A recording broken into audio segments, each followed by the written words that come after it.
आज के वीडियो में हम लोग पढ़ेंगे regenerative braking control of DC motor.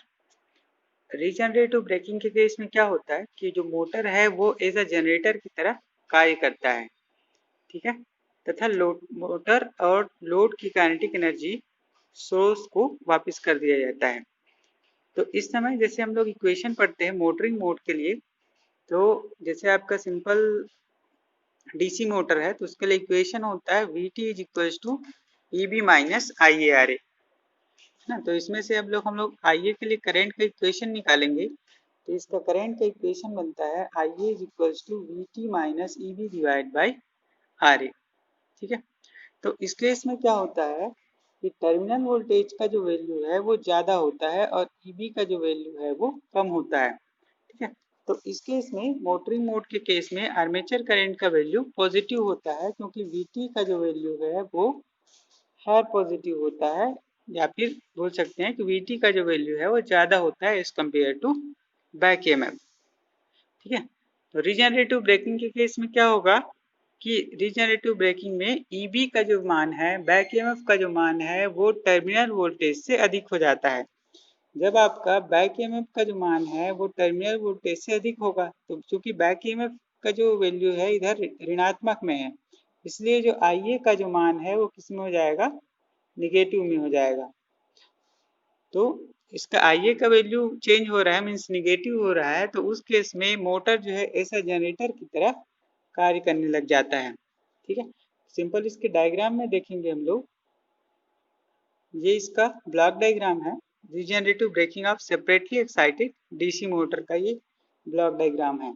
जैसे इसका नॉर्मल केस रहेगा, जब ऐसा मोटर की तरह काम करेगा तो उस केस में ये इसका पॉजिटिव सप्लाई है, ये निगेटिव सप्लाई है डीसी मोटर के लिए। तो उस समय जो करंट का जो मान है, जो डायरेक्शन है वो इस पॉजिटिव से निगेटिव की हो जाएगा ना। मतलब इस समय मोटर को सप्लाई वोल्टेज मिलेगा, मतलब जो आर्मेचर करंट का जो डायरेक्शन है वो ये होगा, ठीक है। अब क्या होगा कि जैसे कोई जो ट्रेन है वो हाई हिली एरिया से गुजरता है, इसको हम लोग फिर वर्किंग में देखेंगे। फिलहाल इसमें करंट का डायरेक्शन देख लेते हैं। तो इसमें क्या हो रहा है कि जब ये जो है मोटर जो है, इसमें सेपरेटली एक्साइटेड डीसी मोटर है, ये ऐसा मोटर की तरह काम करता है, इसका जो डायरेक्शन है वो इस तरीके से होता है, ठीक है। लेकिन क्या होगा कि जब रीजनरेटिव ब्रेकिंग केस होता है उसमें मोटर जो है ऐसा जनरेटर की तरह काम करेगा। तो चूंकि Ia का वैल्यू निगेटिव है तो इस केस में इसका जो करंट का जो डायरेक्शन है वो जस्ट अपोजिट हो जाता है, और इस समय जो भी बैक ईएमएफ के द्वारा जो वोल्टेज जनरेट होगा या करंट यहाँ से प्रोड्यूस होगा वो सप्लाई को रिटर्न हो जाता है, ठीक है। तो ये इसका एक्चुअल ब्लॉक डायग्राम है। यहाँ पे एक जो डायोड है वो रिवर्स डायरेक्शन पे लगा होता है, CH चोपर है, ठीक है। और ये सेपरेटली एक्साइटेड डीसी मोटर के लिए VF जो है यहाँ पे फील्ड वोल्टेज के लिए जो सप्लाई होता है, एडिशनल सप्लाई, उसका वोल्टेज है, ठीक है। अब इसके वर्किंग के लिए चलते हैं आपको।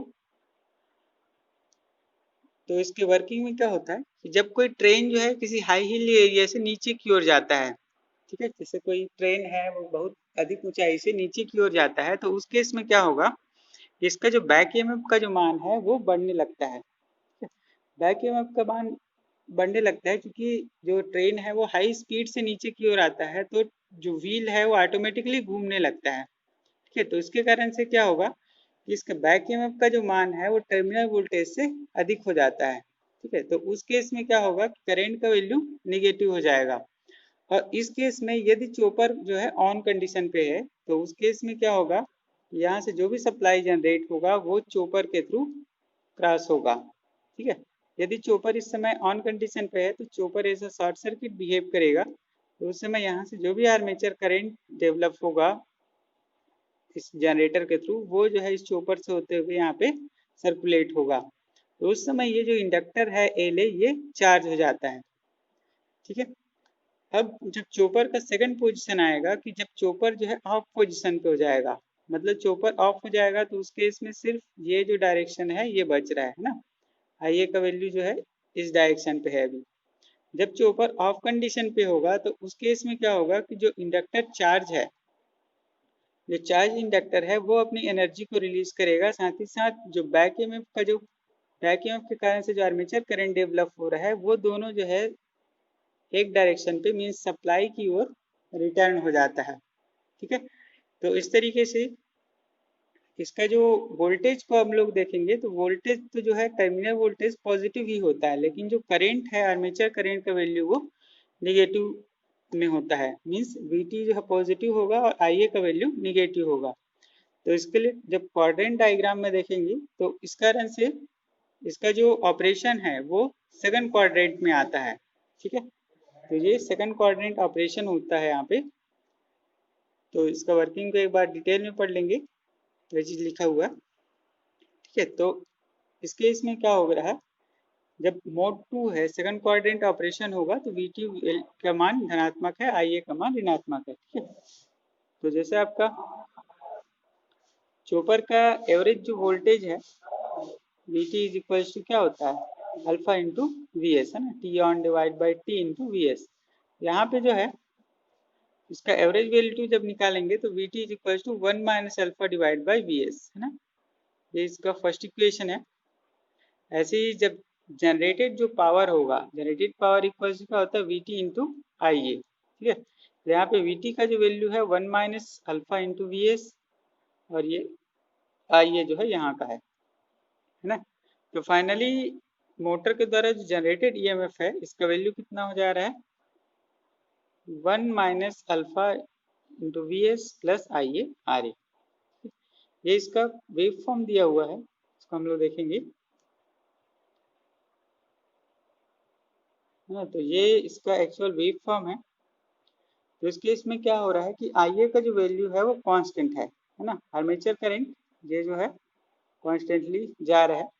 अब इस समय टर्मिनल वोल्टेज क्या होता है, ये Vt का वैल्यू देखेंगे, जब चोपर ऑन कंडीशन पे होता है उस समय टर्मिनल वोल्टेज जो है वो जीरो है। ठीक है, वो क्यों जीरो है, क्योंकि इस समय चोपर जब ऑन होगा तो चोपर जो है ऐसा शॉर्ट सर्किट बिहेव करेगा। ठीक है, तो जब शॉर्ट सर्किट होता है तो उसके क्रॉस जो वोल्टेज है वो क्या हो जाता है, जीरो हो जाता है। ठीक है, जैसे कि आपका सर्किट डायग्राम में दिखाया गया था कि जैसे ही आपका चोपर ऑन कंडीशन पे होगा वैसा शॉर्ट सर्किट बिहेव करेगा, टर्मिनल वोल्टेज का वैल्यू जीरो हो जाएगा। जब चोपर ऑफ होगा तो उस केस में रिजेनरेटिव ब्रेकिंग के कारण से जो भी एनर्जी प्रोड्यूस हो रहा है, ठीक है, वो क्या होगा, सप्लाई को रिटर्न कर दिया जाएगा, मतलब इस समय अपने को वोल्टेज मिलेगा।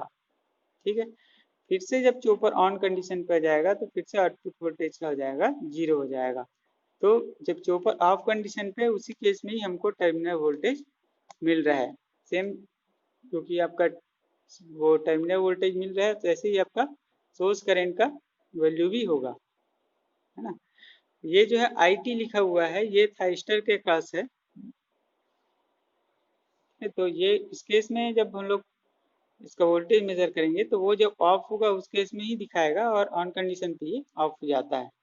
तो इस तरीके से इसमें वेव फॉर्म दिया गया है। ठीक है, तो ये फाइनली एक बार इसके रिजेनरेटिव ब्रेकिंग के सर्किट डायग्राम को फिर से देखेंगे। तो इस केस में क्या होता है कि जब चोपर ऑफ कंडीशन पे रहेगा, चोपर ऑन रहेगा तो ये यहाँ पे इस तरीके से सर्कुलेट होगा, और सेकंड केस ये है कि जब चोपर ऑफ जाएगा तो उस केस में का जो डायरेक्शन है एक्चुअल में वो इस तरीके से वेरी करता है। ये ऑफ पोजीशन है और ये ऑन पोजीशन के लिए। ठीक है, तो इस तरीके से ये वीडियो यहीं पे ख़त्म होता है। फिर से मिलेंगे अगले वीडियो में, तब तक के लिए धन्यवाद।